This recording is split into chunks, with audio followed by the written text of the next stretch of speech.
Liberty Tamil நேயர்களுக்கு வணக்கம். வரி தரமாட்டோம் என்று சொல்லுவதற்கு ஒரு நொடி போதும். ஆனால் கொடுத்து பெறுவதுதான் கூட்டாட்சி தத்துவம் என்று முதலமைச்சர் ஸ்டாலின் அவர்கள் சொல்லியிருக்காங்க. இத பத்தி மக்கள் என்ன நினைக்கிறாங்கன்றத கேட்டு தெரிஞ்சுக்கலாம். வாங்க. கொடுத்து தாங்க பெறணும், கொடுத்து தான் பெறணும். அதான் கூட்டாட்சி தத்துவம். நம்மளும் வரணும், நம்மளை பற்றி 4 பேர் பேசணும், நம்ம அப்படி பண்ணுவோம். ஒன்றுமே பண்ண முடியாது மேடம் அவங்களால. ஒன்று சுரங்கல் மேடம் 234 மேடம் 250 தொகுதி வச்சாலும் டிஎம்கே தான் மேடம் வரும். இப்போ தொகுதி கூட இப்போ எவ்வளவோ அவங்களுக்கு இப்போ பிரித்து எடுக்கிறாங்க. எத்தனை தொகுதி வச்சாலும் டிஎம்கே தான் வரும். அதில் எந்த மாற்றமும் கிடையாது. அதே மாதிரி நமக்கு துரோகம் செஞ்சாங்கன்னா அவங்களுக்கு கண்டிப்பாக கடவுள் கொடுப்பார். கடவுள் இருக்கிறதா நிச்சயமாக அவங்களுக்கு கொடுப்பாரு. எந்த ஒரு விஷயத்தில் ஈடுபட்டாலும் பரவாயில்ல, ஆனால் அந்த குழந்தைங்க விஷயத்தில் மட்டும் ஈடுபடக்கூடாது. குழந்தைங்க விஷயம் இருக்குதே, அது ரொம்ப பாவப்பட்ட செயல். புரியுதா உங்களுக்கு? நீ என்னுடைய மொழியை ஏற்றுக்கிட்டா தான் நான் உனக்கு கொடுப்பேங்கிறது ஸ்டாலின் நினச்சாருன்னா மொழி, அதாவது மும்மொழி கொள்கை ஏற்றுக்கிட்டு தான் நான் கொடுப்பேங்கிறது அவங்களுடைய ஸ்டேட்மெண்ட். இவங்களை மொத்த பேரையுமே விழிப்புதுங்க வச்சுருவார் நம்ம ஸ்டாலின். நீங்கள் வேணால் பாருங்கள், சரிங்களா? ஆமாம், அதனால் பொதுமக்களுக்கு நம்ம தரப்புன்னு சொல்கிறது என்ன தெரியுமா? பயப்படவே கூடாது. இவங்கெல்லாம் எப்படி தெரியுமா மேடம்? நேற்று பெஞ்ச மழை இன்றைக்கி முளைச்ச காலம் மேடம். திமுக எங்கிறது பெரிய இயக்கம் மேடம். எனக்கெல்லாம் வயசு 51 ஆச்சு. எனக்கு வயசு 51 ஆச்சு சார். புரியுதா உங்களுக்கு? நாங்களாம் இன்னை வரைக்கும் நின்று இவ்வளோ தெம்பாக பேசுகிறேன்னா அது காரணமே அவங்க தான். இது சரியான கருத்து தானே. நம்மக்கிட்டேருந்து ஜிஎஸ்டி அதிகமாக எடுக்கிறாங்க. மகாராஷ்டிரா அடுத்தது நம்ம தான் அதிகமாக ஜிஎஸ்டி கொடுக்குறோம். ஆனால் அவங்க கொடுக்குறது பார்த்தா நம்மளுக்கு எந்த நிதியும் தரத்தில்லை, பழி வாங்குறாங்க. அவங்களுடைய சனாதனத்தை ஏற்கணுன்ற அளவுக்கு அந்த மும்மொழி கொள்கை திட்டத்தை ஏற்றுனா தான் நம்ம தருவோம் அப்படின்ற மாதிரி அவங்க சொல்கிறாங்க. அந்த மும்மொழி கொள்கை திட்டம் ஏன்னா கொஞ்சமாக, அதாவது படிப்படியாக இந்தியை முதல்ல நம்ம மேலே திணிச்சிட்டு அதுக்கப்புறம் சான்ஸ்கிரிட் உள்ளே எடுத்துன்னு வரதுக்கான ஒரு ஒரு தொடக்க புள்ளி அது. அவனுக்கு சொல்கிறது மும்மொழி கொள்கை சரியான முறை அப்படின்ற மாதிரிலாம் பேசுவானுங்க. அது உண்மை இல்லை. தமிழும் ஆங்கிலம் படித்து தான் நம்ம உலகம் முழுக்க நம்ம சுற்றிங்கிறோம். மற்ற மொழி அதாவது ஹிந்தியும் இங்கிலீஷும் படித்து வடநாட்டில் இருக்க யாரும் வெளியெல்லாம் போகல. அங்கே இருந்தது பீகார்லேருந்தோ இல்லை அசாம்லேருந்தோ மற்ற இடத்துலேருந்து இங்கே தான் தமிழ்நாட்டுக்கு தான் வேலைவாய்ப்புக்காக வராங்க. கொடுத்து தான் வாங்கணுங்கிறது. நாங்கள் கொடுக்க மாட்டோன்னு சொன்னால் இவங்க என்ன பண்ணுவாங்க? நான் கொடுக்க மாட்டேன்னு சொல்கிறதுக்கு எவ்வளோ நாளி ஆகும்? நான் வரியே கொடுக்க மாட்டேன் உனக்கு அப்படின்னு சொல்கிறதுக்கு எவ்வளோ நாளி ஆகும்? ஆகாது, சீக்கிரம் சொல்லிடலாம். ஆனால் அது ஜனநாயக நாட்டில் அது ஒரு வாய் சொல்றதுக்கு திமிரான பேச்சாக வந்துருங்கிறதுனால அதை சொல்ல மாட்டாங்க. அரசியல் நாகரிகம் தெரிஞ்சு அதை அழகாக பேசிகிட்டு இருக்காங்க. கொடுத்து தான் வாங்கணும், அதுதான் ஜனநாயகம் அப்படின்னு அவர் சொல்லியிருக்காரு. அது எவ்வளோ நாகரிகமாக இருக்குது. நான் கொடுக்க மாட்டேன் அப்படிங்கிறத எப்படி இருக்குது? அராஜகம். அது எந்த ஸ்டேட்டும் ஒரு ஸ்டேட் சென்ட்ரல் கவர்மெண்ட்டை வஞ்சிக்கக்கூடாது. அதையும் அனுசரித்து போகணுங்கிறதுனால தான் அவர் தெளிவாக பேசுகிறாரு. இவ்வளோ மாதிரி ஒருமையில் பேசக்கூடிய ஆள் இல்லை. அண்ணாமலை பேசுகிற மாதிரி ஒருமையில் என்ன, அவருக்கு இன்னமும் நேரம் சரியில்லைன்னு நினைக்கிறேன். அவருக்கு இன்னமும் தமிழ்நாட்டு மக்களை பற்றி தெரிஞ்சிக்கல. நல்லா அடிபட போகிறார் மேடம். அதான் மத்திய அரசாங்கத்தை பொறுத்த வரைக்கும் அவங்க சிங்கிள் மெஜாரிட்டியே கிடையாது. இப்போ ஃபஸ்ட்டு நம்ம நல்லா தெரிஞ்சுக்கணும், சிங்கிள் மெஜாரிட்டி அவங்க கிடையாது. ஒன்று. ரெண்டாவது, ஆந்திரா, தமிழ்நாடு, கர்நாடகா, கேரளா இப்படி மற்ற மாநிலத்தில் உள்ள முதலமைச்சர்களுக்கு எல்லாருமே தமிழ்நாடு தவிர மற்ற எல்லாத்துக்கும் தமிழ்நாடு, கேரளா தான் அவங்க கண்ணுக்கு பாரபட்சமாகவே இருக்குது.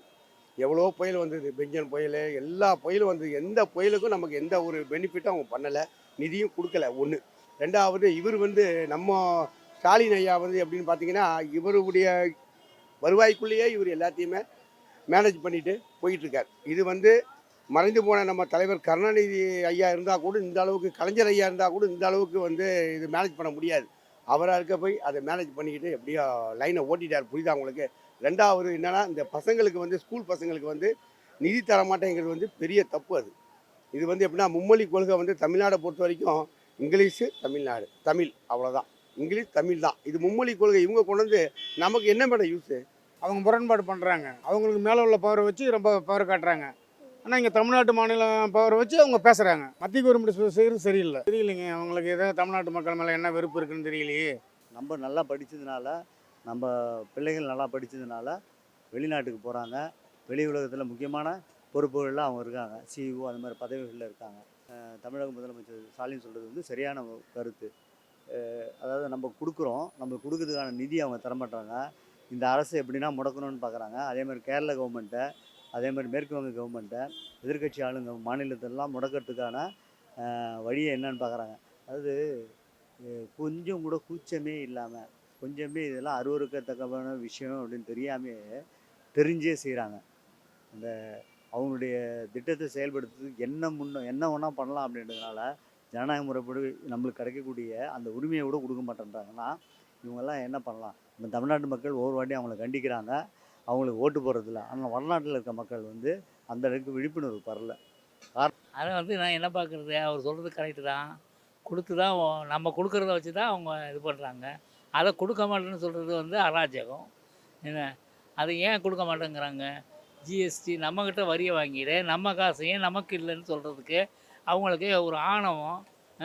இந்த இந்த ஆட்சியை எப்படியாவது கவுத்துடணும். இவங்களுடைய எய்மே அதான். அதாவது இவங்க வந்து மக்களுக்கு எதையுமே செஞ்சு பேர் எடுத்துடக்கூடாது. புரியுங்களா?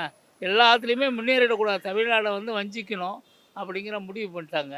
இது வந்து பாரதிய ஜனதா இப்போ அதிகமாக சூழ்ச்சி பண்ணுது. அதுக்கு தகுந்த மாதிரி இந்த அண்ணாமலை சில எதிர்கட்சிகள்லாம் வந்து சூழ்ச்சி பண்ணிக்கிட்டு தான் இருக்காங்க. எப்படியாவது அண்ணனை காலி பண்ணிவிட்டு திண்ணையில் வந்து உட்காந்துக்கணும்னு திட்டம் போடுறாங்க. அது நடக்கவே நடக்காது. நமக்கு அதனால் என்ன யூஸ் நான் கேட்குறேன். அவர் தர்மேந்திரா பிரதான்னு வந்து ஒரு அமைச்சர் வந்து தேவையில்லாத வார்த்தைகள் விடுறாரு. உங்ககிட்ட ஆட்சி அதிகாரம் இருக்கலாம், ஆனால் எங்ககிட்ட மக்கள் இருக்காங்க. அதனால் நாங்கள் எந்த ஒரு உங்களுடைய அச்சுறுத்தலுக்கோ எதுக்குமே நாங்கள் பயப்பட மாட்டோம் மேடம். புரியுதா? அவங்கள தமிழ்நாடை பொறுத்த வரைக்கும் திமுக எங்கிறது வந்து இங்கே வந்து அவங்க சொல்லலாம் வாரிசு அரசியல்னு. வாரிசு அரசியலாக இருக்கட்டும். எதுக்கு வாரிசு தெரியுமா? அண்ணாக்கு வாரிசு, கலைஞருக்கு வாரிசு, பெரியாருக்கு வாரிசு கிட்ட வாங்கி பெறக்கூடிய நிலைமை இப்போ எங்களை கடவுள் நம்மளை ஏற்படுத்தியிருக்காரு. கடவுள் நம்பிக்கை கிடையாது, ஆனால் ஏற்படுத்தியிருக்காரு. ஆனால் இது வந்து எவ்வளோ நாளைக்கு நீடிக்குங்கிறது தெரியாது. ஏன்னா இது வந்து அநேகமாக வந்து உங்களுக்கு மத்திய அரசாங்கத்துடைய இது வரைக்கும் போகும்னு நினைக்கிறேன். கோர்ட் வரைக்கும் போகணும், சுப்ரீம் கோர்ட் வரைக்கும் போனால் தான் இதில் ஒரு முடிவு ஏற்படும். மற்றபடி இருக்க வந்து முடிவே கிடையாது மேடம். ஆமாம், ஒன்று வந்து எப்படின்னா அவங்க கொடுக்கணும், புரியுங்களா? அது கண்டிப்பாக அவங்க செஞ்சு தான் ஆகணும். ஏன்னா இது வந்து கவர்மெண்ட்டு அரசாங்கத்துடைய கீழே இயங்குகிற பசங்களுக்கு வந்து படிக்கிறது. அதை வந்து அவங்க கொஞ்சம் சிந்திக்கணும். இதை வந்து எப்படின்னா எடுத்தோம் கவுத்தோன்னு அவங்க வந்து செய்கிறது வந்து தப்பு. புரியுதா அவங்களுக்கு? ஆமாம். மற்றபடி இவர் பேசுகிறார் அந்த அண்ணாமலை, இதெல்லாம் வந்து சும்மா வளர்ந்தாலும் வரணும். நமக்கு வர வேண்டிய நிதி கண்டிப்பாக கொடுத்து தானே வேணும். கொடுத்து தான் ஆகணும் கட்டாயம். கடைசி சமயத்தில் தேர்தல் டைமில் நம்ம இந்து மதம் இந்துக்கள்லாம் ஒன்றா இருக்கணும் அப்படின்னு சொல்லிட்டோன்னா நம்மளுக்கு ஓட்டு வந்துடும் அப்படின்ற ஒரு சித்தாந்தத்தை இதுதான் வந்து நம்ம பெரியார் என்ன சொல்கிறாருன்னா, நம்ம சாமி பேரை சொல்லியே நம்மளை ஏமாத்துறாங்கப்பா, நீங்கள் தயவுசெய்து விழிப்புணர்வாக இருக்கும்பா அப்படின்னு சொல்கிறாரு. இதை சிலர் புரிஞ்சிக்க மாட்டுறாங்க. புரிஞ்சவங்க சில பேர் நம்மளை வேறு மாதிரியாக திசை திருப்பத்துக்கு சாமி எதிர்க்கிறாருன்னு பெரியாரை வந்து விமர்சிக்கிறாங்க, தவறுதலாக விமர்சிக்கிறாங்க. நாம் தான் விழிப்புணர்வாக இருந்து இந்த மக்களையும் இந்த நாட்டையும் காப்பாற்றணும்னா நம்மளுடைய நிதி ஆதாரத்தை மத்திய அரசு பெறணும்னா இந்த தமிழ்நாட்டு மக்கள் எல்லாம் ஒன்று கூடணும். அதே மாதிரி எதிர்க்கட்சி மாநிலங்கள் எல்லாம் ஒன்று கூடி எல்லாருமே ஒரு போராட்டத்தை முன்னெடுத்து மத்திய அரசு அடிப்படை வைக்கணும். மத்திய அரசு இனிமேல் ஆட்சி வந்ததுன்னா தமிழ்நாட்டுக்கு கிடைக்கக்கூடிய எந்த நிதியும் கிடைக்காது. நான் வாய் திறந்து கூட பேச முடியாது. அதாவது அடிமை சங்கிலி வந்து போட்டு ஒரு காலத்தில் அடிமையாக வச்சிருந்த மாதிரி இப்போ நிதி தராமல் நம்மளை அடிமையாக முயற்சிக்குது இந்த மத்திய அரசு. இந்த மத்திய அரசு வந்து கண்டித்து எல்லாரும் வந்து போராட்டத்தில் ஈடுபட்டு இந்த நிலைமையிலேருந்து நம்ம விடுபடணுன்னு எங்களை போல் சாதாரண மக்கள்லாம், புரியுதுங்களா, எல்லாமே விரும்புகிறோம். அதை வந்து செஞ்சால் நல்லா இருக்குன்றது தான் எங்களோட தாழ்மையான கருத்து. எப்படி இருந்தாலும் என்ன நினச்சாலும் இவங்கள ஒன்றும் பண்ண முடியாது. நீ கொடுக்கலன்னா கூட அதை எப்படி வாங்கணும்னு அவங்களுக்கு தெரியும்.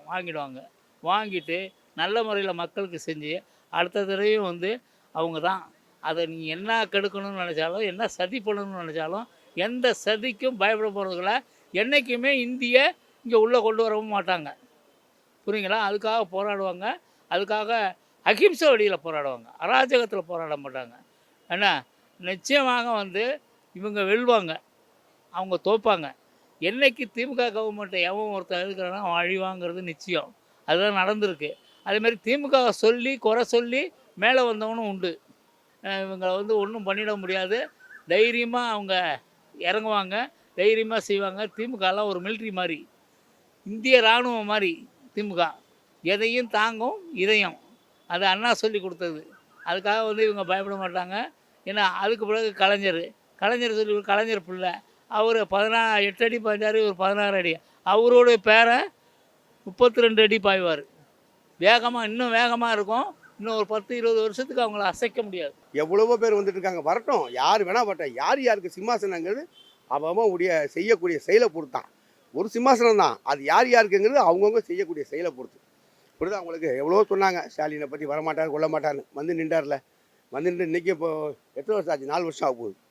பீரியட் முடிஞ்சதே இல்லையா? அதனால் ஒன்றும் வந்து நமக்கு அவங்களுக்கு கவலைப்பட வேலை கிடையாது.